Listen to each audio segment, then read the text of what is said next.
Welcome to our YouTube channel. साथीहरू, आज हामी यस भिडियोमा बीएड सेकेन्ड इयर को मेजर नेपाली पढ्ने विद्यार्थी भाइ बहिनीहरूको लागि नेपाली भाषा पाठ्यक्रम पाठ्यपुस्तक तथा शिक्षण पद्धतिको महत्त्वपूर्ण ज्ञान सामग्री लिएर उपस्थित भएका छौँ। भिडियो अन्तसम्म अवश्य हेर्नुहोला, साथसाथै राम्रोसँग ध्यान दिएर बुझ्नुहोला र टिपोट पनि अवश्य गर्नुहोला, ताकि तपाईको आफ्नो तयारीमा आफ्नो परीक्षाकोमा चाहिँ निकै नै सफल बन्न सहयोग पुर्याउन छ। साथै भिडियो मन पर लाइक अवश्य गर्नुहोला। लागौँ हामी आजको विषयवस्तुतर्फ। भाषा पाठ्यक्रमको ढाँचा।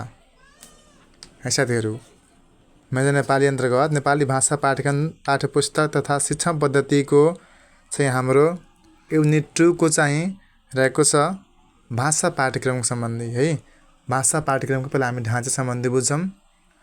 भाषाको पाठ्यक्रम अन्य विषयका पाठ्यक्रम भन्दा भिन्न प्रकृति र प्रयोजन भएको पाठ्यक्रम हो। यसको संरचनात्मक स्वरूप वा ढाँचाले पाठ्यक्रमका अङ्गहरूलाई जनाउँछ। पाठ्यक्रमका अवयव वा अङ्गहरूलाई दुई किसिमका संरचनामा देखाउन सकिन्छ। पहिलो, पाठ्यक्रमको परिधीय संरचना। दोस्रो, पाठ्यक्रमको गुणात्मक वा आन्तरिक संरचना। पहिला हामी बुझौँ भाषा पाठ्यक्रमको परिधीय संरचनाको बारेमा। भाषा पाठ्यक्रमको परिधीय संरचनाभित्र देखाएका कुराहरूलाई राख्न सकिन्छ। पहिलो, पाठ्यांशको शीर्षक, पाठ्यांशको परिचय। अब हामी बुझौँ पाठ्यांशको शीर्षक। यो भाषा पाठ्यक्रमको परिधीय संरचनालाई जनाउने कुरा हो। पाठ्यक्रम विभिन्न तह र कक्षाको प्रयोजन पूरा गर्न बनाइएको हुन्छ। यो खास कक्षाका खास विषयसँग पनि सम्बन्धित हुन्छ। विषयगत रूपमा पाठ्यक्रमका आन्तरिक वा गुणात्मक पक्षमा भिन्नता हुन सक्छ, तर पाठ्यांशको शीर्षकमा चाहिँ प्राय समानता पाइन्छ। पाठ्यांशको शीर्षक त्यसको नामकरण हो। पाठ्यांशको शीर्षकले सम्बन्धित पाठ्यक्रमको नामलाई मात्र जनाउँदैन, यसभित्र विभिन्न कुराहरू समेटिन सक्छन्। पाठ्यक्रमलाई विद्यालय तह, क्याम्पस तह गरेर विभाजन गर्ने हो भने पाठ्यक्रमको शीर्षकका विषयमा स्पष्ट धारणा बसाउन सकिन्छ। विद्यालय तहको पाठ्यक्रमको शीर्षकभित्र पर्ने कुराहरूको चर्चा गरिसकेपछि क्याम्पस तहका पाठ्यक्रमको चर्चा गर्न सकिन्छ। पहिले रहेको छ नाम, वर्ष, कक्षा, भाग, अनिवार्य विषयहरू, संस्थाको परिचयात्मक चिन्ह र प्रकाशक संस्था समेत आवरण पृष्ठमा उल्लेख भएका देखिन्छ। पाठ्यक्रमको शीर्षक भागमा लेखिएका अन्य कुराहरूलाई पनि यस सन्दर्भमा टिप्पणी गर्नु अस्वाभाविक हुँदैन। पाठ्यक्रमको आवरण पृष्ठभन्दा भित्रपट्टिको पृष्ठमा लेखिएका कुराहरूले पनि शीर्षकलाई जाहेर गर्छन्। ती यस प्रकार छन्, जस्तै प्रकाशक, सर्वाधिकार, संस्करण, प्रकाशन, वर्ष र मुद्रक। क्याम्पस स्तरीय पाठ्यक्रमको शीर्ष भागमा उल्लेख भएका कुराहरूले सम्बन्धित पाठ्यक्रमका बारेमा थुप्रै कुराको स्पष्ट जानकारी दिएको देखिन्छ। यस्तो पाठ्यक्रममा उल्लेख भएका कुराहरूलाई यसरी सूचीबद्ध गर्न सकिन्छ, जस्तै पाठ्यांश शीर्षकको नाम, मानौ नेपाली भाषा पाठ्यक्रम पाठ्यपुस्तक तथा शिक्षण पद्धति, होइन। पाठ्यांश नम्बर भनेपछि कोड, नेपाली शिक्षा 424। पाठ्यांशको प्रकृति, सैद्धान्तिक तह स्नातक, वर्ष दोस्रो, पूर्णाङ्क 100, उत्तराङ्क 35। पाठघण्टा प्रति हप्ता 6 घण्टा, पाठघण्टा अवधि 55 मिनट। यस्ता कुराहरूले देखाएका प्रश्नको स्पष्ट जवाफ दिन्छन्। यी पाठ्यक्रमसँग सम्बन्धित आधारभूत कुराहरू पनि हुन्। यस्तै पाठ्यक्रमको नाम के हो, होइन, त्यो के मान्नु त भन्न सक्नुहुन्छ? नेपाली भाषा पाठ्यक्रम पाठ्यपुस्तक तथा शिक्षण पद्धति। कुन त के भन्नुहुन्छ? स्नातक, होइन। कक्षा अथवा मानव वर्षमा दोस्रो वर्षका लागि तयार गरिएको हो। पाठ्यक्रम सैद्धान्तिक वा प्रयोगात्मक कस्तो प्रकृतिको हो? त सैद्धान्तिक हो। यो अनिवार्य ऐच्छिक वा थप ऐच्छिक हो? ऐच्छिक हो। यसरी चाहिँ हामीले बुझ्न सकिन्छ। त्यसै गरी पूर्णाङ्क कति हो? 100। उत्तराङ्क कति हो? 35। पाठ्यांश नम्बर भए कति हो? कति त थाहा नपाउनु साथीहरूलाई? 424। त्यसैगरी प्रति हप्ता पाठ्यभार कति छ, प्रति घण्टा कति समय निर्धारण गरिएको छ, सबै प्रश्नहरूको उत्तर त्यहाँ पाठ्यक्रमभित्र आउनुपर्ने हुन्छ। कुनै पनि पाठ्यक्रमको शीर्षकभित्र उपयुक्त कुराहरू पर्छन्, तसर्थ पाठ्यांश शीर्षकभित्र उपयुक्त कुराहरू समेट्नुपर्छ। क्याम्पस स्तरको पाठ्यक्रमका शीर्षक भागमा उल्लेख हुने कतिपय कुरा विद्यालय स्तरको पाठ्यक्रमको शीर्षक भागमा उल्लेख हुने कतिपय कुरा विद्यालय स्तरको पाठ्यक्रमको भित्री भागमा उल्लेख भएका देखिन्छन्। अब रहेको छ पाठ्यांशको परिचय, कोर्स डिस्क्रिप्सन। पाठ्यांशको परिचय भाषा पाठ्यक्रमको परिधीय संरचनाभित्र पर्ने कुरा हो। यो संक्षिप्त हुन्छ तापनि यो पर्याप्त जानकारी प्रदान गर्न सक्ने स्तम्भ हो। भाषा पाठ्यक्रमको शीर्षकले प्रदान गर्ने सूचनाभन्दा केही भिन्न र विस्तृत सूचना यसले प्रदान गर्छ। भाषा पाठ्यक्रममा प्रस्तुत गरिने परिचय स्तम्भलाई विद्यालय र क्याम्पस तहका पाठ्यवस्तुको शीर्षक बुँदामा समेटिएका कुराहरूले पनि पाठ्यक्रमको परिचय दिन्छन्। यी शीर्षकहरूले जनाउने कुरालाई क्रमशः चर्चा गरिन्छ। जस्तै पहिलो रहेको छ भूमिका खण्ड।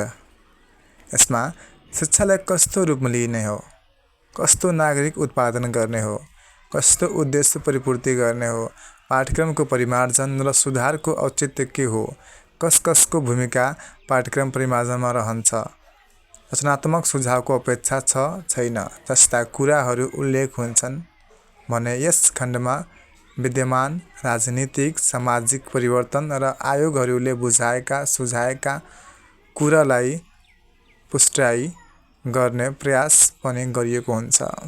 दोस्रो रहेको छ विषय सूची खण्ड। माध्यमिक शिक्षा पाठ्यक्रममा अनिवार्य विषय र ऐच्छिक विषयहरू कुन क्रम सङ्ख्यामा कहाँ छन् भन्ने कुरा निर्देश गरिएको हुन्छ। तेस्रो परिचय खण्ड। पाठ्यक्रम विकास केन्द्र अन्तर्गतको नेपाली भाषा एकाइले माध्यमिक विद्यालय स्तरको पाठ्यक्रमको परिचय लेखन गरेको छ। यसमा विद्यालय तहको पठन पाठनमा भाषा शिक्षणको भूमिका, विषयको अनिवार्यता, नेपालका सन्दर्भमा नेपाली भाषाको हैसियत र भाषा शिक्षण र यसको विकासका सन्दर्भमा शिक्षकको भूमिकालाई स्पष्ट गरेको छ। भाषा शिक्षणको प्रयोजन अर्थात् भाषिक दक्षता, बुद्धि, पठन पाठनका माध्यम, भाषाको सबलीकरण पुरा गर्न प्राथमिकता दिएको कुराहरूको टिपोट 9वटा बुँदाहरूमा गरिएको छ। त्यो हामीले हेर्न सकिन्छ। क्याम्पस स्तरका पाठ्यक्रमको परिचयात्मक भागमा यहाँका कुराहरू उल्लेख हुन्छन्। पहिलो, कस्ता पृष्ठभूमि भएका विद्यार्थीहरूको लागि तयार गरिएको हो। दोस्रो, कुन तह, कक्षा र वर्षका निमित्त तयार गरिएको हो। कस्तो प्रयोजन पुरा गर्न प्रस्तावित गरिएको हो। पाठ्यक्रमको निर्माणमा के कस्ता विधिहरू अपनाइएका छन्। पाठ्यक्रमको उल्लेख्य विशेषताहरू के हुन्। पाठ्यक्रमका सीमाहरू के कस्ता छन्। अहिलेसम्म हामीले पढ्यौँ पाठ्यक्रमको बाह्य संरचनाको बारेमा अथवा परिधीय संरचनाको बारेमा। साथीहरू, यदि परिधीय भन्छ वा बाह्य भन्छ दुईटै कुरा एउटै नै हुन्छ, त्यस कारणले नझुक्नु होला। अहिलेसम्म हामी के बुझ्यौँ पाठ्यक्रमको परिधीय वा बाह्य संरचनाको बारेमा। अब पढ्नेछौँ हामीले पाठ्यक्रमको आन्तरिक वा गुणात्मक संरचना। राम्रोसँग ध्यान दिनु होला है। बाह्य परिधि भनेको एउटै पाठ्यक्रम हो, आन्तरिक गुणात्मक भनेको एउटा पाठ्यक्रम हो। भाषा पाठ्यक्रमको आन्तरिक संरचना विशेष महत्त्वको हुन्छ। यो पाठ्यक्रमको प्राण हो। यस संरचनाभित्र देखाएका कुराहरू समेटिन सक्छन्। जस्तै पाठ्यक्रमका उद्देश्यहरू, पाठ्यवस्तु र त्यसको विवरण, शिक्षण प्रक्रिया, मूल्याङ्कन प्रक्रिया, पाठ्यपुस्तक र सन्दर्भ पुस्तक। पाठ्यक्रमका उद्देश्य पाठ्यक्रमको गुणात्मकतालाई जनाउने मुख्य स्तम्भ उद्देश्य हो। उद्देश्यलाई पाठ्यक्रमको अपेक्षा मानिन्छ। यसलाई शिक्षार्थीलाई पुर्याउन चाहेको गन्तव्यका रूपमा पनि चिन्न सकिन्छ। पाठ्यक्रममा सिकाइ उपलब्धिका रूपमा पनि यसलाई उल्लेख गरिएको पाइन्छ। खास पाठ्यवस्तुहरू पढाउनु पर्ने औचित्यलाई पनि त्यसले निर्देशित गर्दछ। गन्तव्य सुनिश्चित भएका अवस्थामा मात्र शैक्षणिक क्रियाकलाप नियन्त्रित हुन्छ। पाठ्यक्रममा समावेश भएका उद्देश्यहरू विभिन्न प्रकारका हुन्छन्। पाठ्यक्रम खास त कक्षा र विषयसँग सम्बन्ध हुने भएकाले यसको समष्टिकरण स्पष्टीकरणका निम्ति विद्यालय क्याम्पस स्तरीय पाठ्यक्रमलाई आधार बनाउन सकिन्छ। शिक्षाको राष्ट्रिय उद्देश्य माध्यमिक अर्थात् कक्षा 9 र 10 तहको शिक्षाका साधारण उद्देश्य, माध्यमिक तहका विषयगत साधारण उद्देश्यहरू, भाषिक सिप सम्बन्धी उद्देश्यहरू। उपयुक्त उद्देश्य भाषिक सिपहरू जस्तै सुनाइ, बोलाइ, पढाइ र लेखाइ हासिल गराउने श्रेणीहरू हुन्। पहिलो श्रेणीमा उल्लेख भएका उद्देश्यहरू लक्ष्य हुन्। यस्ता लक्ष्य सम्पूर्ण तह पार गरेपछि मात्र पूर्ति हुन सक्छन्। यी विभिन्न तह, कक्षा र विषयका साझा अपेक्षा हुन्। दूरगामी प्रकृतिका हुने यिनीहरूको विशेषता हो। दूरगामी प्रकृतिका हुनु यिनीहरूको विशेषता हो। क्याम्पस स्तरका पाठ्यक्रममा पनि उद्देश्यहरू राखिएका हुन्छन्। ती उद्देश्यहरू शिक्षाका राष्ट्रिय उद्देश्य अन्तर्गत समेटिन्छन्। भाषा पाठ्यक्रममा भाषिक सिपसँग सम्बद्ध उद्देश्यहरू हुन्छन्, तर यिनीहरूलाई विशिष्ट रूपमा प्रस्तुत गर्ने प्रयास गरिएको हुन्छ। उद्देश्य पाठ्यक्रमको महत्त्वपूर्ण अङ्ग हो। यसकै आधारमा पाठ्यवस्तु निर्धारण र त्यसको प्रस्तुति क्रम, शिक्षण प्रक्रिया र मूल्याङ्कन प्रक्रियाको निर्धारण हुन्छ। कसको आधारमा? उद्देश्यको आधारमा। अथवा उद्देश्यहरू स्पष्ट, विशिष्ट, व्यवहारिक, मापनीय र अवलोकनीय हुनु आवश्यक छ। साधारण उद्देश्यहरूमा भन्दा विशिष्ट उद्देश्यहरूमा यस किसिमका विशेषताको अपेक्षा गरिन्छ। उद्देश्यहरू खास स्तर, कक्षा र विषय अनुकूल हुनुपर्छ भने निर्धारित समय सीमाभित्र पुरा गर्न सकिने हुनु जरुरी हुन्छ। साथीहरू, भिडियो अन्तसम्म हेरेर साथ दिनुभएकोमा तपाईँ सम्पूर्णलाई हार्दिक धन्यवाद।